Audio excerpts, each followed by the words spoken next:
Tobe.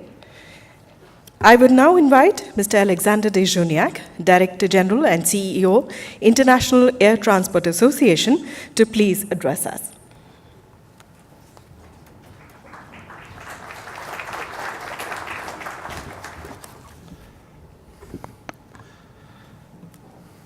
Good morning, ladies and gentlemen. It's a great pleasure to be in Delhi for this first International Aviation Summit.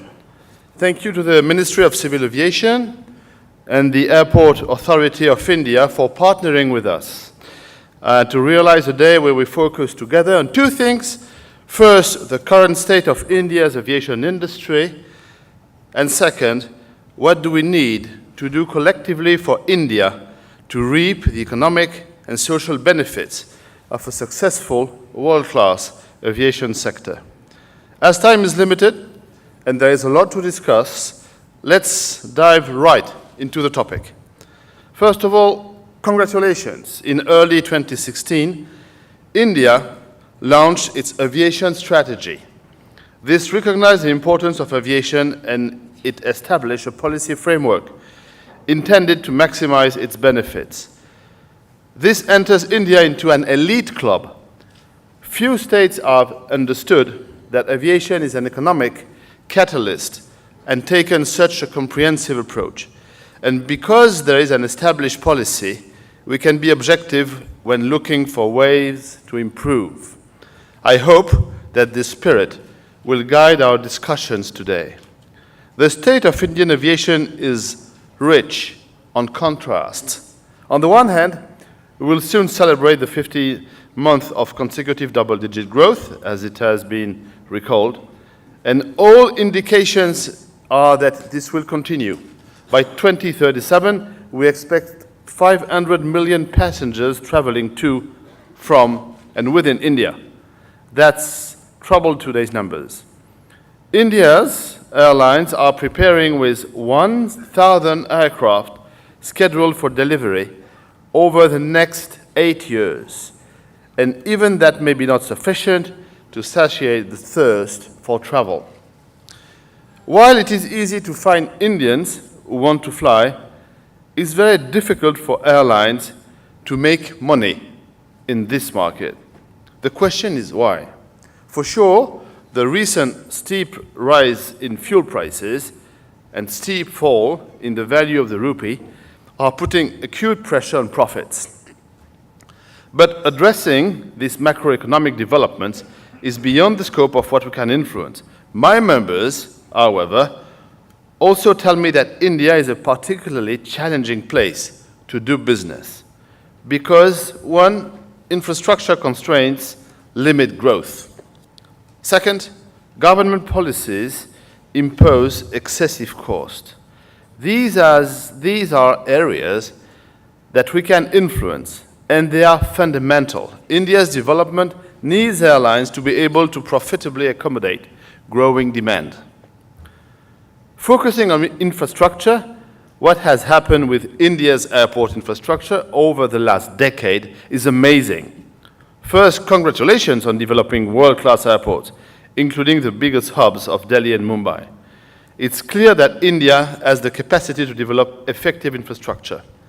But unfortunately, the job is not done. Passenger numbers will grow, and infrastructure must not be a bottleneck in fulfilling the needs for travelers and the economy. So what do we need to do?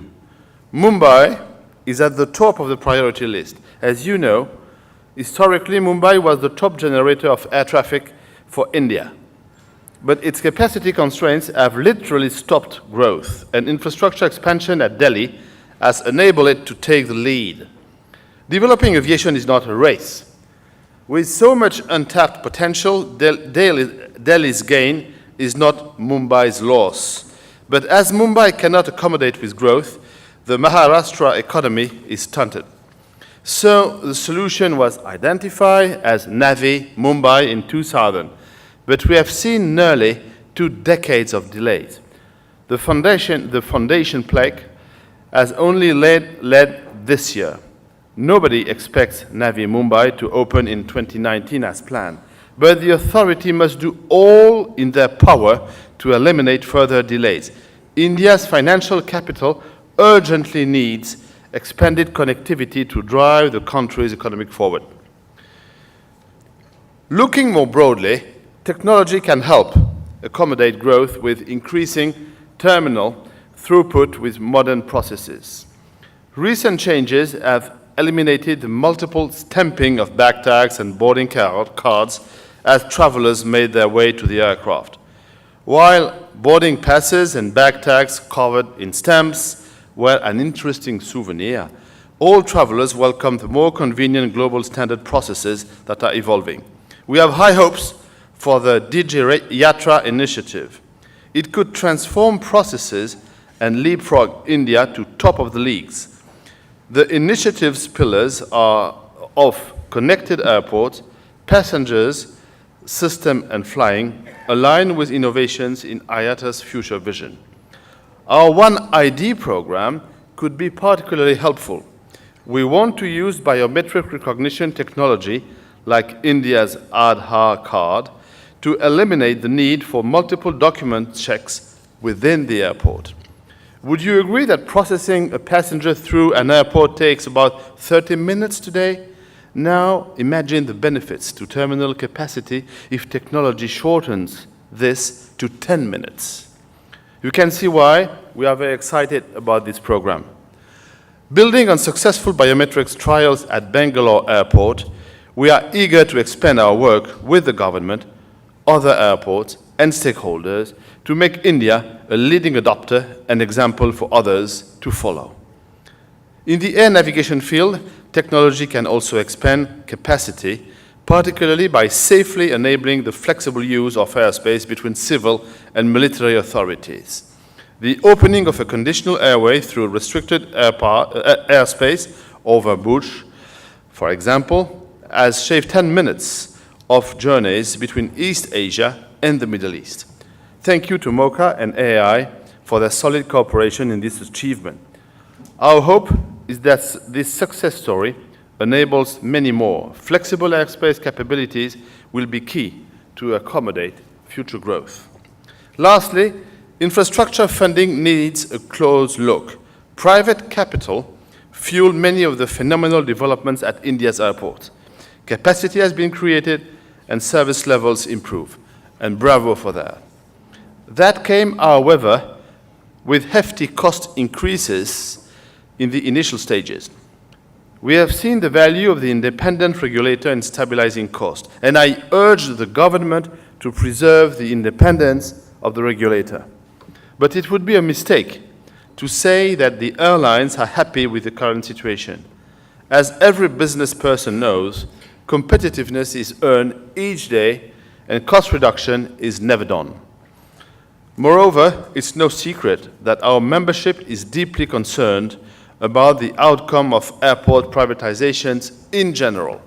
To be frank, we have not seen one privatization project that is fully living up to airline expectations for sufficient capacity, service quality, and affordable costs.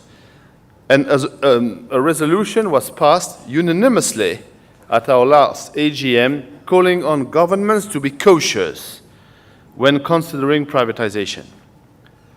With that as background, we welcome MoCA's consultations on a concession structure for greenfield airports, because careful consideration is critical, and we will provide detailed comments in that process. But there are two concerns on the draft proposal that I must highlight. We believe that it makes no sense to fix a per-passenger yield at the outset of a concession contract that is set to run for 4 decades. Flexible parameters should be set that are regularly reviewed by a regulator. And we know from bitter experiences in Brazil, Australia, and elsewhere that selecting the company that simply proposes the highest concession fee does not yield good long-term results. Airports are important to passengers, airline, and the community. Dialogue is at the foundation of IATA's position on privatization. Decisions on privatization must balance the interest of all 3 stakeholders, and that can only happen with a robust dialogue. and we are eager to work with the government and on the concession structure to define the next steps in India's airport development. The infrastructure issue is critical for India's future. Band-aid solutions will not do the job. India needs a comprehensive and strategic master plan for its airport infrastructure. And we are very keen to collaborate with the government in building this so that India will be able to support growth with sufficient capacity, technical excellence, and affordable cost. Now I would like to turn to broader regulatory issues. Before I address our member concerns on the high-cost environment that has resulted from some policies, I would like to address a regulatory issue related to safety. We are eager to see the establishment of a safety regulator that has the autonomy and the independence that aviation safety requires. Establishing the Civil Aviation Authority would achieve this and bring India in line with global standards. There was a bill to do so earlier, which needs to be brought back on the agenda. Safety is aviation's top priority, and I encourage the Minister to make this important development in India's safety oversight the priority that it needs to be. Global standards approaches can also play a role in guiding the government to reduce India's costly operating environment. We have long made our case that applying GST to international tickets violates ICAO principles and India's international obligation. These deviations from global standards may have a short-term revenue benefit for the government, but it weakens India's competitiveness by raising the cost of connectivity. And in its current form, airlines continue to face many compliance challenges. We need to resolve these issues soon, aligning with global standards and shoring up India's competitiveness. Today, I would like to spend some time on fuel, which accounts for about 24.2% of an average airline's cost structure. In India, it is 34%, making India's carriers particularly sensitive in this area. All airlines are already suffering from the rise in fuel prices, and India's regulatory and tax framework around fuel hits airlines serving this market even harder. To start, there is no real competition for fuel suppliers at airports, so there is little commercial incentive to keep fuel prices competitive. Then the airport takes fuel throughput fees, and adding insult to injury, GST is then applied to the throughput fee, the infrastructure fee, and into-plane service fee. Then on domestic flights, fuel is subject to excise duties and state taxes of up to 30%. We understand that governments need tax revenue, but the economy needs financially sustainable air connectivity. The lack of competition in fuel and lack of true open access to on-airport fuel infrastructure is strangling the lifeblood from the airlines. If you kill the goose that lays golden eggs, there are no more eggs. So what needs to be done? Add domestic uplift to domestic jet fuel to the GST framework with full input tax credit allowed. And I would like to recognize the effort of MoCA in making a strong case for the same. Second, remove the fuel throughput fee. The EU, for example, prohibits such fee, recognizing that there is no cost basis for it at the airports. Create competition with common use open access infrastructure. Regulate transparency in pricing of jet fuel, and reduce excise duty on fuel. I read with great interest that the Minister is proposing some measure to the Ministry of Finance that will help to address the acute situation in jet fuel. He has our full support. Coming from the Ministry of Finance in my past life, I urge the Minister to push on the Finance Ministry. And we will help and lobby the Ministry of Finance. If we can comprehensively fix jet fuel and infrastructure issues, India will be primed to take a giant step forward in the world of aviation. And we can combine that with more balanced airport concession and regulatory strengthening that will further support airport capacity development, affordability, and traffic growth. That leadership role is in the interest of everybody in this room. We all want Indian aviation to be successful, and India's development needs a successful air transport industry. Although the government is in the ultimate leadership role on these issues, aviation is a team effort. Success will only be realized with broad collaboration among the government, airlines, airports, and the value chain, the people in this room. This is the first International Aviation Summit Delhi, but already I see a strong case institutionalizing this opportunity for MoCA, AAI, and IATA to come together regularly to measure progress, plan for the future, and align the work we need to do together. I will conclude my remarks with a personal reflection. There are many priorities in fostering the economic and social development of India. Fundamental issues of eradicating poverty, ensuring quality education, providing health care, and safe drinking water are massively important agenda items. Relief efforts in the face of the tragic Kerala floods dramatically demonstrated the strong commitment of India's airlines to the nation and aviation's value in extraordinary circumstances.